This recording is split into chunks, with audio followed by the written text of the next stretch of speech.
Hey guys, welcome back to The Ambitious Agent, where we give you bite sized pieces of information that you can use right now, right here, today. Guys, I'm so glad that you're here. Today, we're going to finish our conversation talking about where will our loved one receive care and how will we be able to identify when it's time to receive care at different facilities. Last week we talked about dad. We talked about dad receiving care in the home and eventually needing to receive care at either a personal care home or an assisted living facility. We defined the differences between the two and why someone may choose one over the other. So today we're going to finish things up with our conversation with dad and other facilities that he may be able to receive care in as his healthcare needs change. So now dad's living in the assisted living facility. But we're beginning to notice now, and we're being told that he's having frequent accidents of many kinds. Maybe now he needs his food to be pureed or he needs a feeding tube.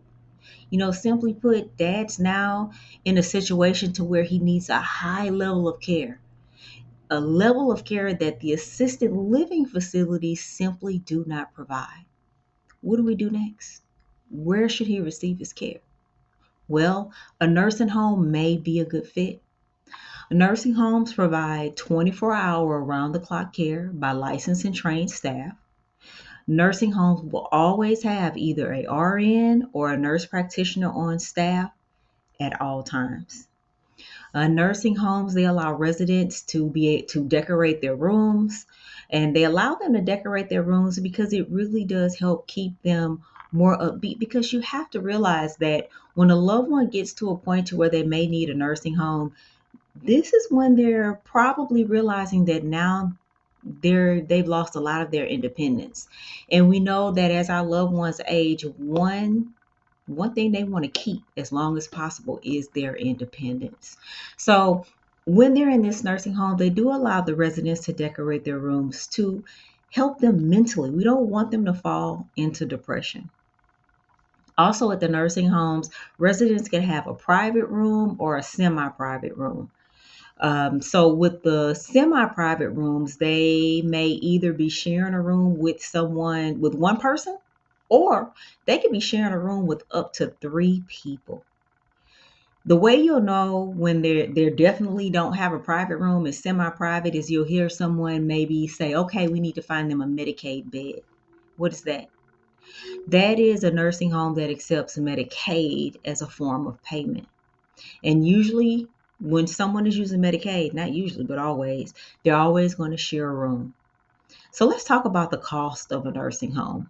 So for a semi-private room, the national average is about 6,000, no, I'm sorry, $8,600 per month for a semi-private room in a nursing home. A private room, someone can most certainly have one. The national average, the cost of a private room nationally is about $10,025 per month. So that's about $120,000 a year for a private room at a nursing home. Now let's talk about who pays for the nursing home and who doesn't, most importantly. Medicare, that red, white, and blue card, does not pay for the cost of a nursing home. Medicare doesn't pay anything toward the cost of a nursing home. Now, residents can use Medicaid to pay for the cost of a nursing home. Many folks have been turned away and they haven't been able to receive Medicaid because of their assets. A lot of times they'll get denied and they'll be told by Health and Human Services that you have to spend down all your assets. You got to spend it down, you got to sell it off and spend all the money first. But there are ways for our loved ones to qualify for Medicaid without completely depleting their assets.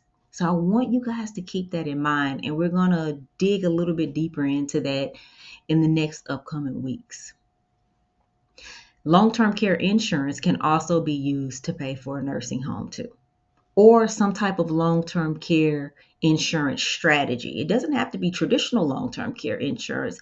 There are some wonderful non-traditional long-term care strategies that can be used to pay for long-term care services while still protecting the assets of our loved one. Or oftentimes a loved one may need long-term care services while their spouse doesn't. And the last thing that we want is for the loved one that needs that care for their care to completely deplete all of the savings, the retirement money that the couple worked so hard to keep so that they can maintain a certain standard of living in retirement. Now that's being all used up for that loved one that needs care. And the one that doesn't need the care is left with not much money at all, and now they're struggling. There are ways to make sure that that doesn't happen, even if Medicaid is involved. So let's continue this conversation with Dad. We're going to back up a little bit. Let's go back to Dad living in the assisted living facility. And we're noticing some changes, but now we're noticing something a little bit different. Now we're noticing that he's beginning to forget to eat. He thought he ate already, but no, actually, we're being told by the staff that he has not eaten. He's forgetting to eat. Or maybe he's not dressing appropriately. It's 95 degrees outside, but Dad has on a sweater, a coat, and some boots. Like it's 30 degrees outside. He's not dressing appropriately anymore. He's beginning to get verbally aggressive, and we're noticing some massive mood swings. What now? What type of care does Dad need? What do we do? Now, a memory care facility may be the best fit for Dad. Memory care facilities provide around-the-clock 24-hour care for folks with Alzheimer's or some form of dementia. Memory care facilities provide cognitive care, and they help our loved one continue to maintain their standard of living while suffering with Alzheimer's or some form of dementia. Memory care facilities are secure, and we know that's very important in situations like this. So our loved one can't just, walk out the door and go wandering and maybe go get lost or have access to items that may cause harm to themselves or may cause harm to someone else. Memory care facilities also, many of them tend to have, family night where they invite, friends and family members out to spend some time with the loved one. They may rent a band and they may have a little dance off, a dance party. They have food, they have drinks there, and that really helps the loved one cognitively. On top of that, they do allow them to decorate their room because that helps a whole lot. And they provide a host of cognitive activities that you couldn't even imagine to try to help our loved ones that are suffering with Alzheimer's or some form of dementia. Now, who pays for memory care facilities? I'm going to tell you who don't, and I'm sure you guys can guess by now. Medicare, red, white, and blue card, does not pay for memory care facilities. Medicaid also does not pay for memory care facilities. If you have a loved one and you feel like they may need to go to a memory care facility or they do need to go to a memory care facility, it can be paid for in two ways.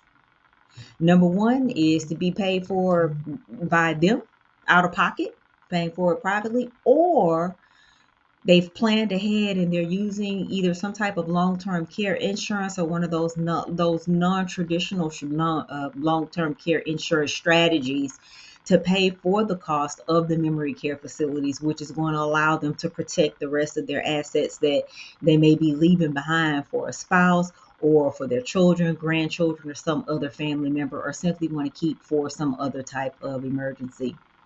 The national average cost of a memory care facility is about $6,300 per month. Now, remember, where you live, it could be a little bit less or it can cost a little bit more. So now I'm sure you may be wondering, some of you, well, what if I have a loved one that does need a memory care facility? But number one, I don't have the money to pay for it, and neither do they. And, unfortunately, they didn't even think about preparing, because this is a conversation that, frankly, most folks don't want to have, this long term care conversation, because we feel like this is not going to happen to me, or at least we hope that it doesn't. So maybe they didn't prepare for it. So they don't have any type of long term care insurance, and they didn't put any strategies in place to help pay for this either. What's the solution? In this case, folks will have to find themselves in a nursing home. So if you have a family member that is suffering from Alzheimer's or some form of dementia, and even though you may want them to go to a memory care facility, if you can't afford to pay for it, then a nursing home would be the way to go. Why? Because nursing homes do accept Medicaid. And in this instance, if you don't have the money to pay for it, and either there's no long term care insurance strategies that's been put in place, or the family member they have had that insurance and they've been in the memory care facility, but they've exhausted it, the benefit is done. I have a client right now where, her mom has less than a year left to pay for the memory care facility, and then the long term care insurance is no more.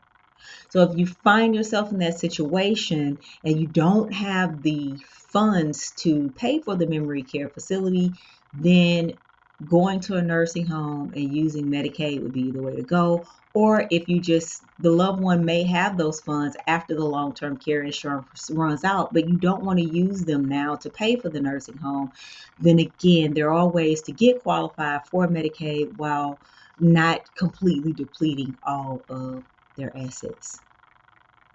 Until next time, guys.